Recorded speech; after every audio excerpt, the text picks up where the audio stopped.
사람들은 말합니다. 세상은 변해야 한다.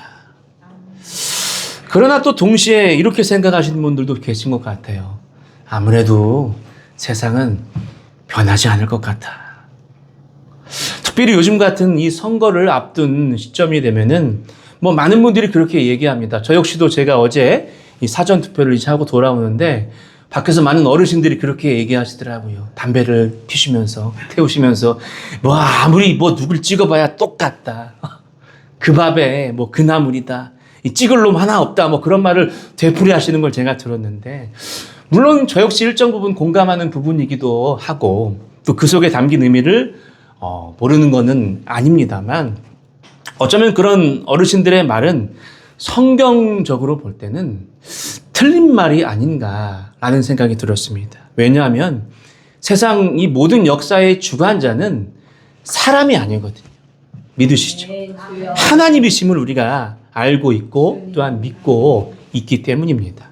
사랑과 인자가 풍성하신 우리 하나님이시지만 세상의 악함과 부패함을 언제까지나 방관하지만은 않으시죠. 오늘 성경 말씀에 나오는 어쩌면 가장 이 유명한 노아의 홍수 사건이야말로 그의 대표적인 예일 것 같습니다. 우리 11절, 12절 말씀. 우리가 읽는 성경으로는 조금 말이 어감이 좋지 않기 때문에 개역 개정으로 준비했는데 한 목소리로 한번 읽어 보겠습니다. 시작.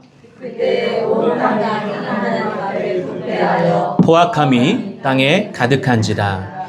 하나님이 보신즉 땅이 부패하였으니 이는 땅에서 모든 혈육 있는 자의 행위가 부패함이었더라. 마지막 구절이죠. 땅의 모든 혈육 있는 자의 행위가 다 부패했다. 여기서 이 모든이라는 단어를 한번 주목해 보십시오. 단 하나님께서 보실 때 한 명의 사람을 두지 없고 전부 다 우리가 모든 사람들이 다 부패했다는 거예요. 그래서 하나님은 이 홍수를 통해서 세상을 심판하시고 또 새로운 땅을 만들기로 하십니다. 그런데 우리는 이런 말씀을 보게 되면은 그런 느낌을 가질 때가 있습니다. 우리가 언젠가 제가 그 사울 왕에 대한 설교 말씀을 드리면서 사울 왕이 처음으로 하나님의 명령을 듣지 않았던 그 사건, 하나님께서 말씀하셨어요. 아말렉을 진멸해라. 이 진멸해라는 말은 상상 이상으로 무서운 말이다 말씀드렸죠. 남녀노소 가릴 것 없이 동물까지 모두 다 그렇게 해라라는 말인데 사울이 그걸 듣지 않았습니다. 어쨌든 간 우리는 이런 말씀을 보게 되면서 하나님은 사랑의 하나님이신데 어떻게 또 우리가 이 노아 홍수 사건을 알고 있듯이 어떻게 이렇게 많은 사람을 이렇게 죽이는 무서운 심판을 내리셨을까? 이건 좀 너무 지나친 게 아닐까라고 생각하는 분들도 더러 계십니다. 하지만 우리가 이 사건을 바라보면서 깨달을 점은 그렇게 하나님께서 꼭 치셨다, 때리셨다, 심판하셨다 여기에만 매여 있을 게 아니라 때론 이 심판만이 새롭게 시작할 수 있는 유일한 방법이 된다는 것을 우리는 기억해야 한다는 것입니다. 썩은 나무에는 조각을 할 수가 없는 것처럼 말이죠. 가끔 제가 지나가다 보면은 공사 현장을 이렇게 지날 때가 있습니다. 얼마 전에 다 아시겠지만 여기 둔산동 홈플러스라든가 여기 탐방동 홈플러스를 보면서 저는 그런 생각을 했어요. 완전히 다 헐어버리고 새 건물을 짓잖아요. 이거 너무 아깝다. 제가 볼 땐 아주 충분히 쓸만한 건물 같은데 저거를 왜 저렇게 다 모조리 다 때려 부술까? 그냥 깔끔하게 리모델링 좀 하고 쓰는 편이 내 돈도 아닌데 괜히 아까운 거예요. 좀 돈도 덜 들지 않을까. 근데 그 땅을 비싸게 매입하고 건물을 올리는 사람이 그걸 모르겠습니까? 그렇죠. 다 알죠. 다 알지만 그럼에도 불구하고 그 모든 것을 헐어버리고 새롭게 짓는 것은 그래도 지금 고쳐서 쓰는 것보다 새롭게 짓는 것이 훨씬 더 낫다는 판단이 서기 때문일 거예요. 왜냐하면 고쳐 쓰는 것도 한계가 있지 않습니까? 때문에 우리가 그런 측면에서 바라본다면 이 심판에 대해서 조금 더 너그러운 우리가 시선을 가지고 바라볼 수 있지 않을까요? 이 심판의 목적도 때문에 어디까지나 새로운 시작에 있다는 것을 깨달아야 된다는 거죠. 우리가 그런 시선을 가지고 오늘 이 본문 말씀을 집에 가서 한번 찬찬히 읽어보시면은 그 초점이 좀 다르게 보이실 겁니다. 심판받는 악인들에게 초점이 맞춰져 있는 것이 아니라 장차 새로운 시작을 위해 필요한 이 노아 한 사람에게 모든 초점이 집중되어져 있다는 것을 알게 돼요.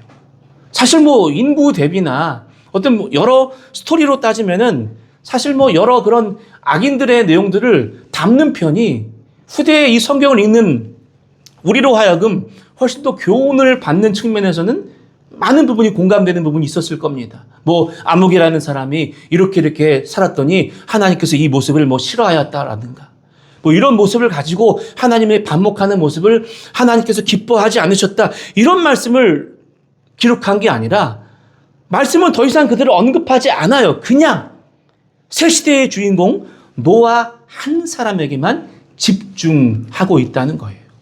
여러분 이것을 볼 때 우리는 이것을 좀 알아야 될 것입니다. 하나님의 관심이 어디에 있느냐? 하나님의 관심은 항상 하나님의 사람들에게 있다는 것을 저와 여러분들 잊지 마시기를 부탁드립니다. 이게 어떤 시선에서 보면 좀 냉정하다고 생각하실 분들 계실지 모르겠습니다. 하나님은 사랑하시고 모든 천지 만물을 지으신 하나님이 다 공평하게 사랑하셔야 될 텐데 뭘 그렇게 하나님이 우리 인간들처럼 째째하게 하나님을 사랑하는 그런 사람들만 특별히 바라보시고 관심을 가지시냐? 근데 그렇게 생각하실 수도 있겠지만 한편 여러분 한번 이렇게 생각해 보십시오. 여러분들도 그렇지 않으신가요? 세상의 청년들이 수백만이 있지만 여러분의 관심은 어디에 있습니까? 여러분의 자녀에게 있잖아요. 저 역시도 이제 그 아들이 이제 초등학교 때 졸업식 날 갔어요. 많은 군중들 뭐 수백 명 학부모들과 함께 아이가 있는데 제 눈에는 딱 보이는 거예요. 들어서자마자. 관심이 있으면 보이게 되어 있는 거예요. 때문에 하나님께서도 많은 세상 만물을 다 사랑하세요. 그건 부인할 수 없는 사실이지만 하나님을 사랑하는 주님의 백성들을 특별히 더 사랑하시는 줄은 믿으시기를 부탁드립니다. 때문에 하나님의 관점도 하나님의 시선도 하나님을 사랑하는 그 하나님의 자녀 노아에게 더욱더욱 있었다는 거예요. 그래서 하나님은 이 노아 한 사람을 통해서 새로운 세상을 다시 여시기로 작정하셨다는 거죠. 여러분 역사는요 때로는 군중이 아니라 한 사람을 통해서 돌아갈 때가 있죠. 마찬가지입니다. 하나님께서는 단 한 명의 이 믿음의 사람만 있다면 그 사람을 통해서 세상의 모든 역사를 바꾸시는 줄 믿으시기를 축원드립니다. 믿으시면 아멘. 저와 여러분이 하나님께서 정말 그렇게 쓰시고자 하는 그런 한 사람이 되시기를 부탁드립니다. 이렇듯 다시 말씀드리지만 홍수 사건의 주제는 사실 어디에 있다고요? 심판이 아니라 새로운 창조, 새로운 시작에 있다. 여러분 이걸 한번 좀 기억해 보시면 좋을 것 같습니다. 특별히 오늘 말씀 여러분 6장 8절을 한번 보십시오. 6장 8절 말씀 우리가 한 목소리로 한번 읽어 보겠습니다. 시작. 예, 굉장히 중요한 말씀이에요. 세상 많은 사람들이 뭐 이런저런 죄를 지어서 하나님께서 세상을 바라보시면서 한탄하셨는데 그러나 노아는 여호와께 은혜를 입었더라. 심플해요. 뭐 노아가 뭐 이런저런 행실을 통해서 하나님께서 감동하셨다. 뭐 유력한 가문의 어떤 자녀였다. 아니요. 그냥 은혜를 입은 자였다. 이렇게만 기록한다는 거예요. 저는 말씀을 준비하면서 그런 생각이 들었습니다. 이 은혜는 진짜 특혜다. 특혜. 오늘날 이 특혜라는 단어를 우리가 생각할 때 좀 부정적인 의미로 많이 생각해요. 그렇죠? 뭐 정치인들이나 뭐 여러 그런 부조리들을 보면서 뭐 그러지 말아야 될 것에 막 꽂아준다거나 이런 것을 보면서 특혜, 나쁜 것으로 생각하는데 아니에요. 특혜는 사실 좋은 뜻이죠. 그렇죠? 특별한 은혜, 특별한 혜택을 받았다는 거예요. 믿음은 성경의 말씀처럼 말 그대로 하나님의 선물입니다. 아멘이시죠? 그러나 그 은혜는 하나님의 특별한 혜택이라는 거예요. 혜택. 예. 우리가 어떤 테스트를 통과했기 때문에 거기에 대한 합당한 어떤 대가로 그것을 주신 것이 아니라 하나님이 순수하게 우리에게 그저 베푸신 은혜라는 거죠. 근데 여러분 이게 얼마나 큰 힘이 되는지는 모릅니다. 왜냐하면 여러분 세상에서 우리를 평가할 때 늘 어떻게 평가합니까? 세상 사람들은 늘 우리를 그렇게 평가해요. 야, 지훈아, 너는 좀 이걸 고쳐야 돼. 갑자기 자세가 발라지죠? 예. 야, 아무개, 야, 넌 좀 친절하게 굴어. 야, 너는 아무리 봐도 이 성격이 문제야. 너는 왜 이렇게 매사 징징거리니? 울상이니? 세상은 늘 그렇게 말해요. 네가 이렇게 하니까 이런 대우를 받는 거야. 이렇게 하니까 이렇게밖에 안 되는 거야.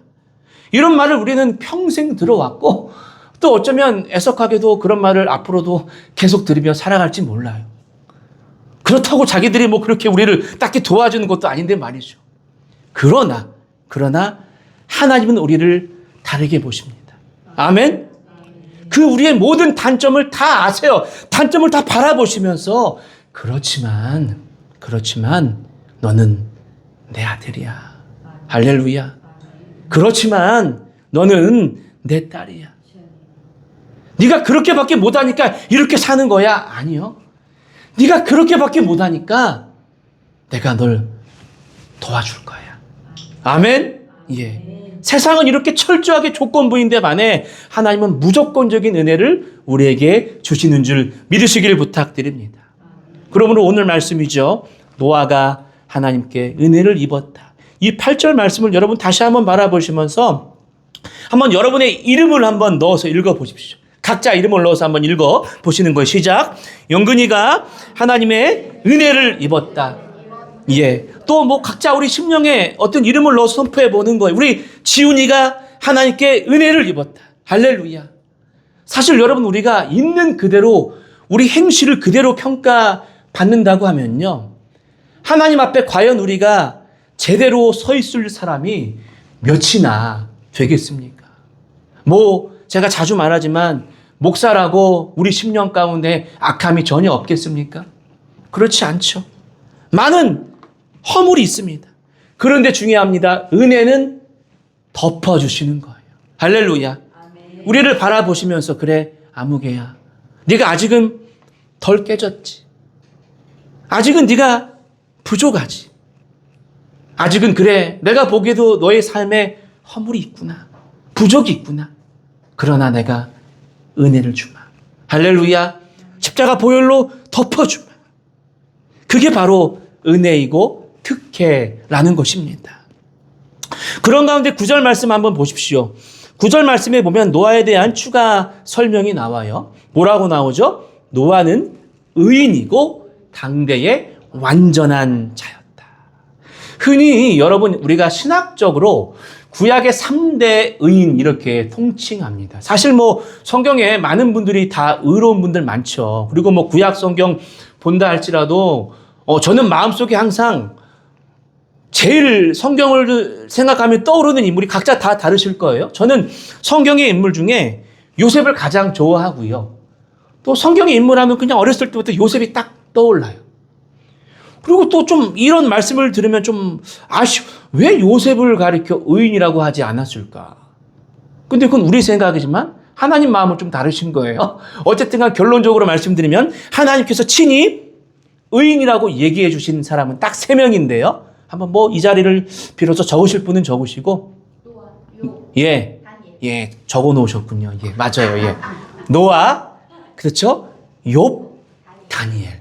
이 3명의 인물만 하나님께서 의인이라고 구약에서 이렇게 통칭하셨습니다. 왜 그런지는 모르겠습니다. 그러나 그 말 그대로 노아가 진짜 결코 흠없는 완벽하고 완전한 인간이었다는 뜻은 아니었을 겁니다. 왜냐하면 우리가 성경을 읽다 보면은 몇 장 읽어보면요. 그 뒤로 노아가 굉장히 또 큰 실수를 해요. 그로 인해서 또 가정의 불화가 시작이 되거든요. 그러나 그럼에도 불구하고 성경이 기록되는 이 시점 가운데에 분명히 노아는 당대의 다른 사람들과는 달랐다는 거예요. 달랐다. 여러분 이거를 원어적인 의미로 보면 이 다르다라는 말이 구별됐다, 차별됐다라는 뜻과 동일한 단어인데 거룩하다라는 단어와 동일하게 쓰인다는 거예요. 거룩했다. 거룩했다라는 단어는 어떤 의미를 담고 있다고요? 구별된다, 차별된다. 근데 여러분, 이게 말처럼 쉽지 않은 일일 겁니다. 여러분들도 아시겠지만 우리가 크리스천으로서 또 하나님을 믿는 성도로서 그래도 조금이나마 세상 사람들보다 선하게 살려고 노력하시죠? 예. 그래도 조금 남들보다 조금 죄 덜 지으려고 노력하시죠. 그러나 한번 냉정하게 여러분 삶을 돌아보십시오. 정말 내 삶이 내 직장에서의 혹은 뭐 내 친구 관계에서의 가족에서의 삶이 이런 성경에 나오는 많은 믿음의 선배들처럼 세상 다른 사람들과 구별되었는가? 차별되게 살아가는가?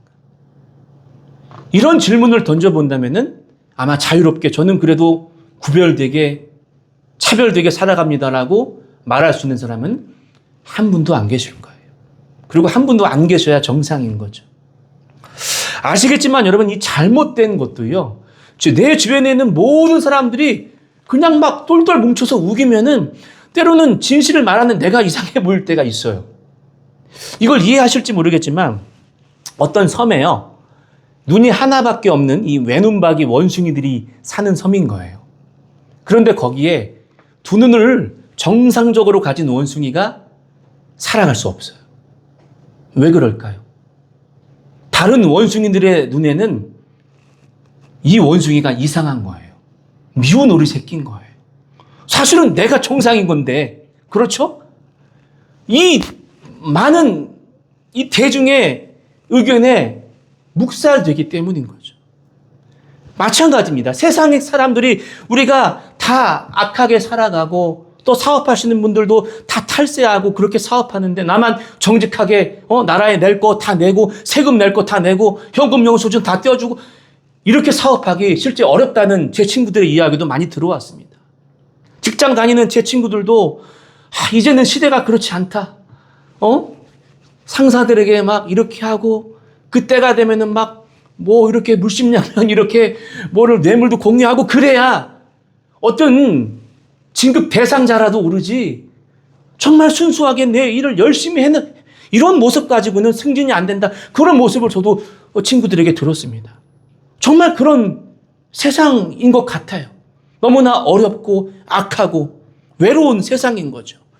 그러나 여러분 주목할 점은 노아는 어땠다? 그랬다는 거예요. 세상을 따라가지 않았다. 유행에 따라가지 않았다는 거예요. 여러분, 이건 우리가 상상하기 힘들 정도로 고독하고 외로운 힘든 싸움이었을 겁니다. 그러나 우리 역시 세상의 많은 그런 시선들과 여러 힘듦을 이겨내면서 묵묵히 하나님의 말씀에 순종하며 방주를 지었던 이 시대의 또 한 명의 노아라는 사실을 잊지 말아야 할 것입니다. 사랑하는 여러분, 눈앞에 보이는 그 잠깐의 이익을 얻기 위해서 영원한 것을 잃어버리는 저와 여러분이 되지 않게 되기를 부탁드립니다. 그렇다면 우리는 정말 아까 말씀드린 것처럼 죄악에 가득 찬 이 세상을 어떻게 살아야 되겠습니까? 특별히 하나님을 믿는 성도로서, 크리스천으로서 어떤 자세로 살아야 할까? 뭐 정치적인 얘기가 될 수도 있겠지만 여야를 다 다루겠습니다. 세상에 어떤 뭐 아시겠죠? 뭐 그런 이상한 목사님들처럼 정부에 반대 시위를 하면서 날마다 피켓 들고 광화문에 모여서 그런 데모를 집회를 하라는 걸까요? 아니면 또 반대 측면들처럼 시청 광장에 모여서 날마다 촛불 집회를 하라는 걸까요? 오늘날은 이 기독교 단체들도 참 어느 순간부터 이 영리단체와 굉장히 비슷하게 되어가고 있는 게 참 안타까워요. 사단법인 막 이렇게 세워가지고 여러 돈 되는 커리큘럼을 만들어가지고 조금만 좋다고 하면 여러 막 그냥 성도들이 우르르 몰려가서 강의 받고 몇 주 뭐 교육 받고 어떤 수료증을 받고 근데 그거 끝내고 나면 집에 가서 그냥 한켠에 쌓아두고 먼지만 쌓일 뿐 쳐다도 놓고 보지도 않을 걸 괜히 그때는 군중 심리에 막 여기저기 휘말려서 휘말리는 시대가 되어가고 있어요. 그런데 여러분 아십니까? 우리의 할 일은 그게 아니라는 거예요. 우리의 할 일은 그리고 크리스천의 사명은 여러분 예배라는 사실을 잊지 마시기를 부탁드립니다. 이거는 제가 목사이기 때문에 말씀드리는 게 아니라 제대로 된 눈을 가지고 여러분이 성경을 읽다 보면 하나님께서 우리 신자들에게 원하시는 것 딱 한 가지예요. 하나님을 예배하는 것. 그리고 여러분이 마땅히 있어야 될 이 자리를 지키는 것인 줄 믿으시기를 축원드립니다. 우리는 하나님을 예배할 때 우리 안에 하나님의 능력이 또 하나님의 기쁨이 하나님의 소망이 채워지는 사람을 믿으시기를 축원드립니다. 그런 관점에서 보면은 저는 그런 생각을 해본 적이 있습니다. 우리가 핸드폰을 챙기는 것만큼 정말 우리 마음 가운데 하나님을 또 성령님을 이렇게 각별히 챙긴다고 하면 그렇지만 마음을 그분께 좀 쓰면 어떨까? 이 시대는 핸드폰이 없으면 살아갈 수 없는 시대가 되어가고 있잖아요. 저 역시도 아까 1부 때도 말씀드렸는데 지갑을 안 가지고 다닌 지가 오래된 것 같아요. 그렇죠. 다 무슨 페이로 다 그냥 결제하면 되고, 폰뱅킹 현금 보낼 때도 그냥 핸드폰 있으면 되니까, 진짜 이제는 핸드폰 없으면 불안해서 살아갈 수가 없을 정도로. 그러다 보니까 여러분들 어떻습니까? 저만 그런지 모르겠지만, 저는 수시로 핸드폰을 이렇게 보면서 배터리가 얼만큼 있나를 체크해요. 그래서 사실 배터리 80%면은 많이 있는 편인데, 차로 잠깐 가는 그 와중에도 충전을 하고, 많은 청년들도 가방에 보니까 이만한 보조 배터리를 들고 다니면서 핸드폰을 늘 충전해요. 왜 그렇죠? 왜 그래요? 배터리가 없으면 아무리 최신 비싼 아이폰 넘버링도 모르겠습니다만 그런 핸드폰이 있다 할지라도 이건 무용지물인 거예요. 마찬가지예요, 여러분. 우리가 하나님을 믿는 신자들이 영적인 충전이 되어 있지 않으면요. 이건 아무짝에 쓸모없는 그냥 가죽 껍데기만 남는 것일지 모른다는 거예요. 때문에 우리가 하나님 앞에 늘 주님의 기쁨과 능력과 소망을 충전할 수 있는 길은 바로 이 예배라는 사실이에요. 예배 가운데 하나님을 진정으로 찬양하고 할렐루야 기도하고 우리 마음을 드리는 그 행위만이 우리 안에 영적인 충전을 할 수 있는 유일한 방법이 된다는 것이죠. 그러면서 성경은 또 한 가지 이 노아가 하나님과 동행했다라고 기록합니다. 동행. 성경에 이 동행이라는 단어를 볼 때 떠오르는 한 명이 있습니다. 아까 우리가 부른 찬양에도 우리가 한 그 인물이 나와 혹시 그렇습니다. 이건 이름을 제가 댈게요. 안 될라고 우리 김종례 권사님. 왜 이렇게 오늘따라 아주 총명하신지. 그래, 에녹. 예, 에녹이 말씀 가운데 보면은 하나님과 동행했다는 말이 나와요. 근데 아십니까? 이 에녹이요, 이 노아의 조부되는 인물입니다. 근데 말씀해 보니까 에녹이요, 300년을 하나님과 동행하다가 참 신비로운 인물이, 미스터리한 인물이에요. 죽음을 보지 않고 하늘로 올라갔다라고 기록해요. 그런데 여러분, 이때 이 하나님과 동행했다는 말이, 우리가 동행이라는 단어 어떻게 여러분들 이해하십니까? 동행. 어디까지 그렇죠? 같이 걷는 의미. 제가 엊그저께도 잠깐 아이에게 말하지 않았는데 저희 집은 이쪽으로 오면 되는 길인데 저 녀석이 친구와 함께 어느 정도 같이 가주더라고요. 그러니까 그 친구와 함께 어느 정도 같이 길을 발맞춰 간 것 같아요. 그게 동행이라고 할 수 있겠죠. 근데 성경적인 의미로 동행은 그런 게 아니에요. 동행은 무슨 뜻이냐? 중요합니다. 하나님과 교제했다. 또 한 가지 뜻은요. 하나님과 함께 예배했다라는 뜻이에요. 그리고 그것이 생활화된 사람. 그랬기 때문에 하나님께서 이 에녹을 보실 때 그래, 나와 함께 천국으로 올라가자 라고 데리고 가신 거죠. 때문에 이렇게 우리 삶에서 예배가 생활화된 사람에게는 그 어떤 죄가 침투할 틈이 있겠습니까? 없겠습니까? 없다라는 거예요. 혹시 여러분들도 들어보셨는지 모르겠지만 참 이게 조심스럽습니다. 방송에 나가기 때문에 아닐 수도 있어요. 근데 분명히 제가 듣는 시점에는 그 의사분이 그렇게 얘기했어요. 근데 이런 의학적 상식들이 사실 조속으로 바뀌잖아요. 어떤 분은 나와서 하루에 커피 한 잔은 우리 심장에 도움이 된다고 했다가 어떤 분은 카페인은 일절 우리 몸에 좋지 않습니다. 이렇게 하시는 분도 계시고 어떤 분은 또 하루에 우리가 계란 후라이를 2개까지는 괜찮습니다. 어떤 분은 하나도 좋지 않습니다. 콜레스테롤에. 그렇게 있듯이 여러 의견들이 있지만 저는 거짓말이 아니에요. 진짜 그렇게 들었어요. 어떤 의사가 나와서 이렇게 강의할 때 사실 우리 인간들이 암에 걸리는 게요. 갑자기 뭐 그런 코로나 바이러스처럼 우리 몸에 그런 암세포가 확 들어와가지고 이렇게 암에 걸리는 게 아니라는 거예요. 우리 몸에 건강한 우리 육체에도 다 여러분들도 일정 부분의 암세포가 있고요. 건강한 세포가 있다는 거예요. 그러면 우리는 암에 걸리지 않느냐? 우리가 그 암세포가 증식하는 속도보다 우리 안에 건강한 세포가 증식하는 속도가 훨씬 더 빠르고 많기 때문에 암세포를 제어할 수 있는 능력이 있다는 거예요. 근데 반대로 암에 왜 걸리느냐? 간단한 거겠죠. 몸이 약해질 때 면역이 약해지다 보면 암세포가 증식하는 거에 비해서 건강한 세포가 느리기 때문에 이제 암이 그렇게 걸린다라는 의견을 들은 적이 있습니다. 그 의견이 맞다면 아마 마찬가지일 겁니다. 우리 역시 사실은 세상 속에 살아요. 크리스천이라고 다 산속에 살진 않잖아요. 그렇죠. 이단들처럼 한 곳에 모여 살지 않는 한 어쩔 수 없는 세상의 죄악과 또 세상에 믿지 않는 여러 사람들과 어울려 다니다 보면 우리 역시 세상에 그런 사람들의 죄가 스며들 때가 있어요. 아무리 바르게 산다 할지라도 말씀에 입각하면은 우리가 누구를 미워하는 것도 죄입니다. 근데 별로 죄라고 생각하지 않으시죠. 그렇죠? 저 사람이 미울 짓을 했기 때문에. 근데 아니에요. 성경은 그런 이유 막론하고 미워하는 건 죄라고 말하고 있습니다. 정죄하기도 하고 때로는 공연히 질투하기, 사실 나한테 피해를 입힌 것도 없는데 내 동창이 나랑 어떤 라이벌 의식이 있는 누군가가 잘 되면은 괜히 싫어요. 그렇죠? 그래서 괜히 없는 말도 지어내기도 하고. 여러분들이 그렇다는 게 아니라 우리가 그렇게 살기도 한다는 거죠. 때로는 우리 남성분들도 아마 공감하실 텐데 운전하다 보면 화가 너무 날 때가 있어요. 그렇죠? 자기도 모르게 그래서 막 욕설이 튀어나오기도 하고. 그래서 때때로 하나님 제가 너무 흥분했네요.